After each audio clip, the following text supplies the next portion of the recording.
Yeah, I think if you can get Kelsey in the first round, ideally, I don't mind starting off a draft with that. I do have a few Waller shares, but I found myself recently really just bypassing Waller. And ideally, what I want to do is I want to find the next Waller. I want to find the next Mark Andrews. I Oh want to yeah, find the next for Logan sure. Thomas. So ideally, I want to fill out those Hmm. positions where it's harder to find the diamond in the rough. I want to get my solid production at the running backs. I want to get my stud or, breakout wide receivers that I feel strongly about. Maybe towards the mid to late round, if value falls like a Noah Fant in the seventh, eighth round, that's, maybe when I'll, grab a tight end. So like you mentioned with Right. Pitts earlier, if a tight end falls significantly past value and you're doing mass entry, it behooves you to probably take advantage of that. And the idea and with the sense that within that player's range of outcomes, they could hit their ceiling. And so you want to capitalize on that at value. So anytime I see value Right. like that, unless it's completely off the value for the most part, I'll try to capitalize on that. But yeah, I really want to just look in the later rounds. And that's really where I think we have succeeded in this particular format over the previous years, Right. that we've been able to find that diamond in the rough.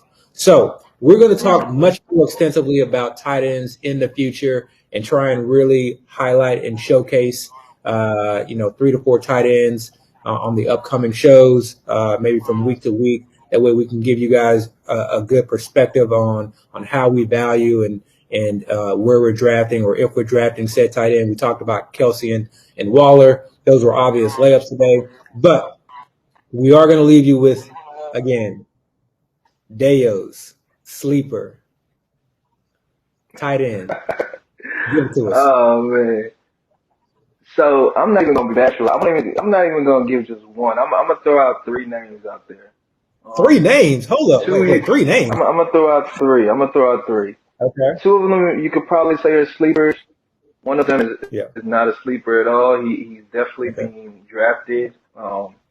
But these are guys, and honestly, none of these guys are really secrets. So you're not even really getting that, that secret Dayo tight end sleeper that he's trying to keep close to the vest and maybe just tells Abby, because he can't hold it in for much longer. But so the first tight end that I do like that I mentioned on the show a little bit, or I've at least just kind of threw his name out there, was Noah Fant.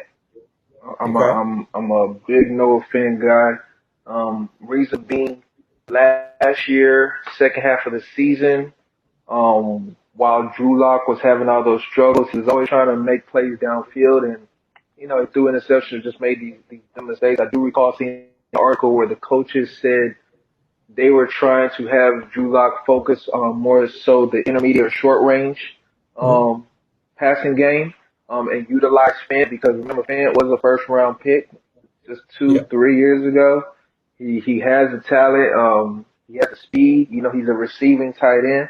They basically Mhm. utilize him more. And when he actually started to do that, Noah Fant actually was producing a fair amount in the back end of the season last year. He ended up getting hurt, so it was kind of short lived. But you kind of saw that potential. And we're always talking about tight ends. As they get older, they get better at their craft. So that kind of excited me a little bit. And Yeah. he's not being valued as somebody that can have that kind of ceiling. So And that's I the will first tell one. you, yeah, I will tell you before you go on to the next one.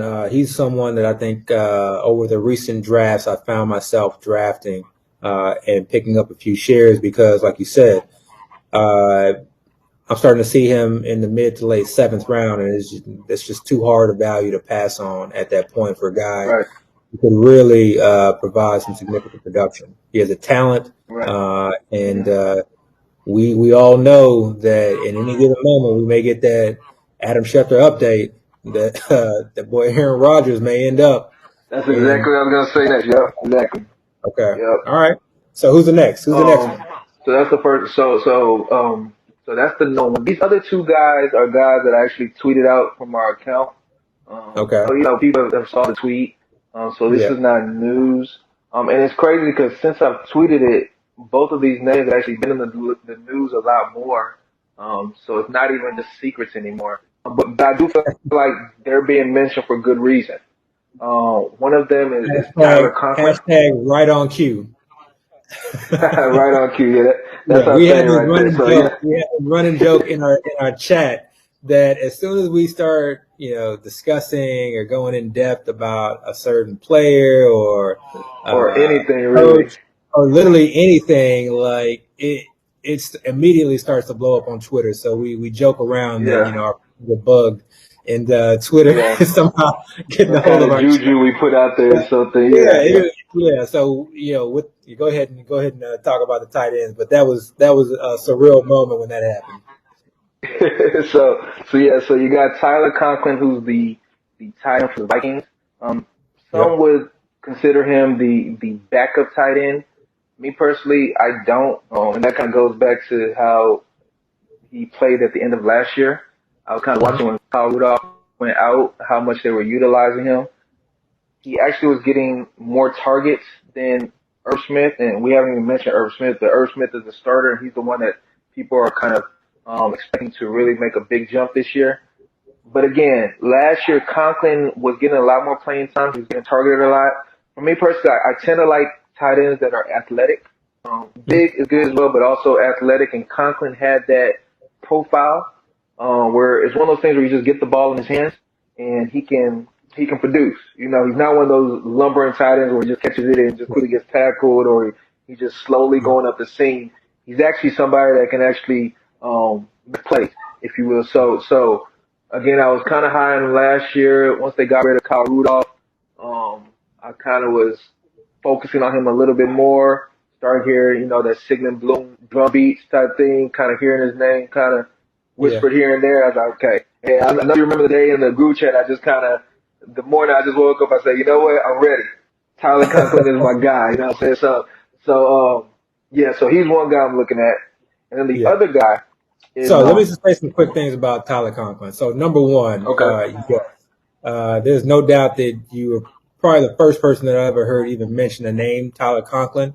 Uh, in fact, you didn't even mention his name. You sent me video footage of Tyler Conklin, 2020.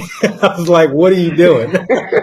And I guess maybe it started off with us Oh, talking man. about okay, who's this year breakout tight end? Of course, Irv Smith came up, and you were like, nah, and my initial thought was okay, maybe you're bringing up Tyler Conklin as a reason why Irv Smith can't break out. But correct me if I'm wrong. You think Tyler Conklin is actually going to likely produce or can produce more than Irv Smith? Obviously, the better Right. value you can get him. I really do feel like it's one of those situations where he's not the backup. I really do Yeah, feel like it's a 1A and 1B. And I'm not yeah, even sure if I want to say he's the 1B. There's a chance he could literally be the 1A. okay. He's been with So the you team realize, longer. so you realize that when we make these short clips and we post them, that this is going to get posted. So I want you to No, I repeat love what it. you just Yeah. said. I want you to No, repeat what you just said. I feel like there's a chance. Not Okay. only is Tyler Conklin most likely part of the 1A, 1B combination, but he actually might be the 1A, you know? Okay. So, I mean, I'm not saying that's with certainty, Yeah. but don't be surprised, is all I'm saying. Don't be surprised if that Well, happens. I just think it's very interesting because basically Tyler Conklin, for the most part, even in these high stake leagues where we're drafting 20 rounds or 20 plus rounds, he's just oftentimes going undrafted and Right, you unloved. can So get him. it's very Yeah, interesting. yeah. But yeah, I definitely, I honestly had to give you just tremendous amounts of credit for even bringing him up as early as you did, which I don't know. I think that we looked at the text and that was like back in April or March or something like that. And then Yeah. but I also got to credit you for at least listening to us and posting it on Twitter, which you finally did. And luckily, you beat Oh, man. you beat the I Tyler like to Conklin keep things close to the vest, that man. even I like to exists. keep things. I like to Yeah, keep things in my folder and walk around on my own. yeah, So yeah. That's okay. That's um, okay. That's okay. yeah, yeah. Yeah, they're enjoying it. All right. So before we So the end the show, last one, the last last good. one. Hold on. One more. I told him I was giving Okay. three of them, so let me give him the third one. Okay. So the third one is actually the rookie on the Los Angeles Rams, the fourth rounder, Jacob Harris, the rookie out of the University of Central Florida. Um, so with that guy, So I kind of became aware of him during the draft season. Okay. And I mean, I'm not here to take credit at all. I saw somebody else just mention it. And in draft season, especially when you play Dynasty, they literally will mention every player that's probably draft eligible. Yeah. So I saw his name, and that made me kind of look into him a little bit.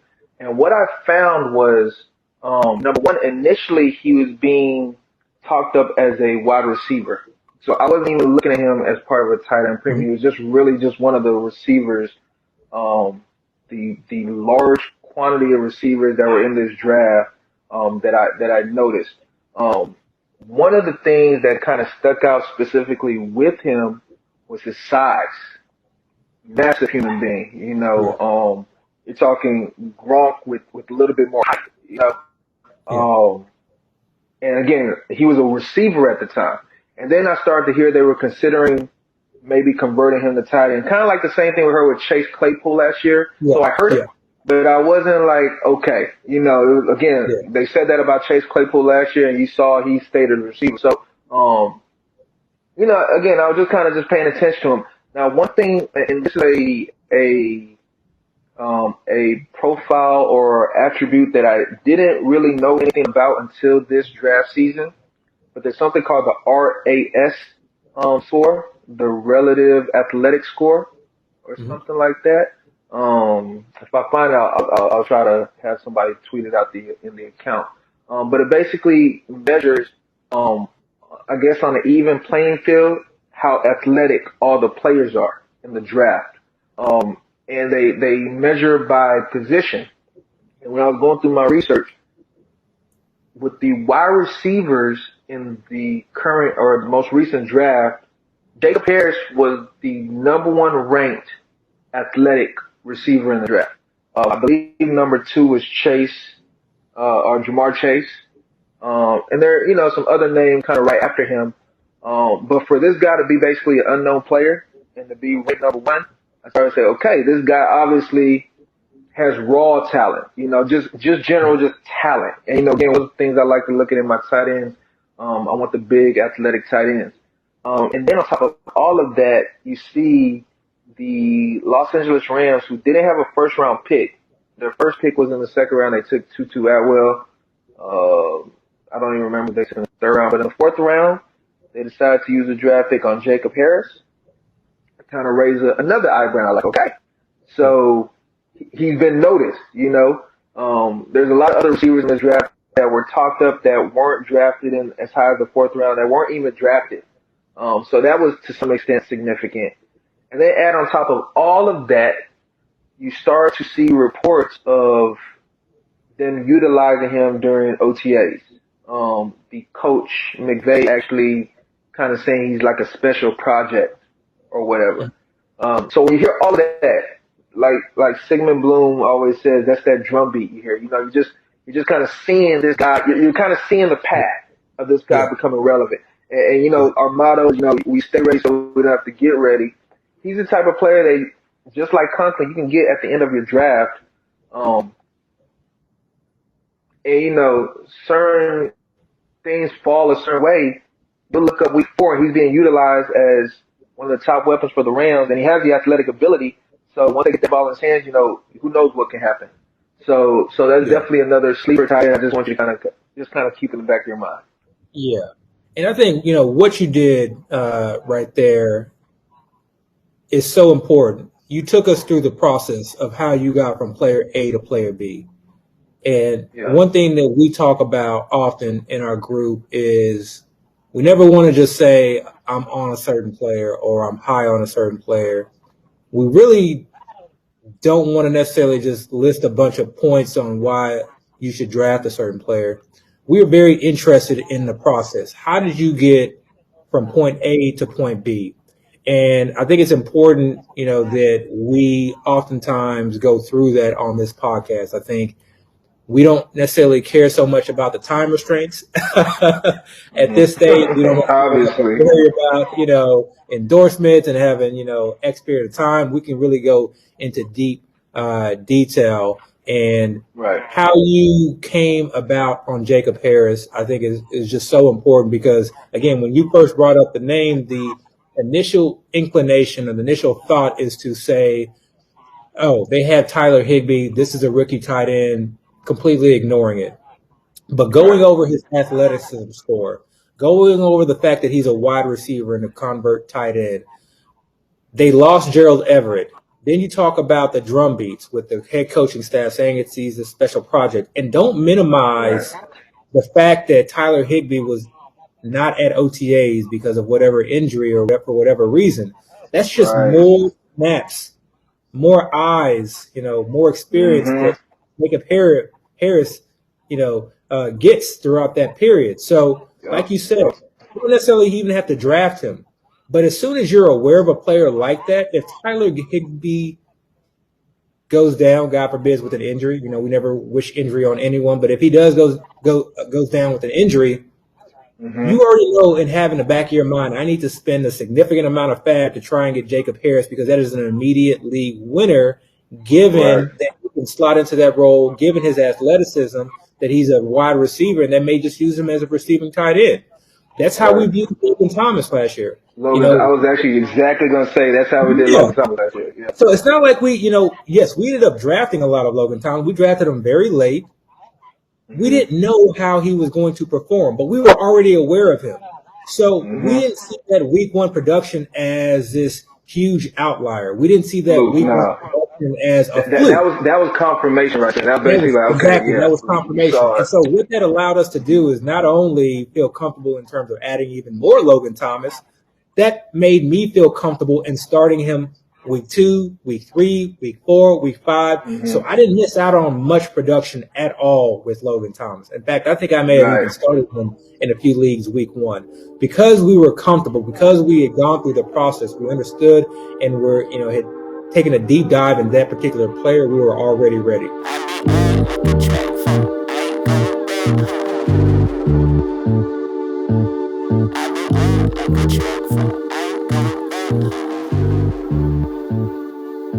I said, God, give me a warning. Please take me for the morning so I leave more disappointments than I ever will appointments. Give a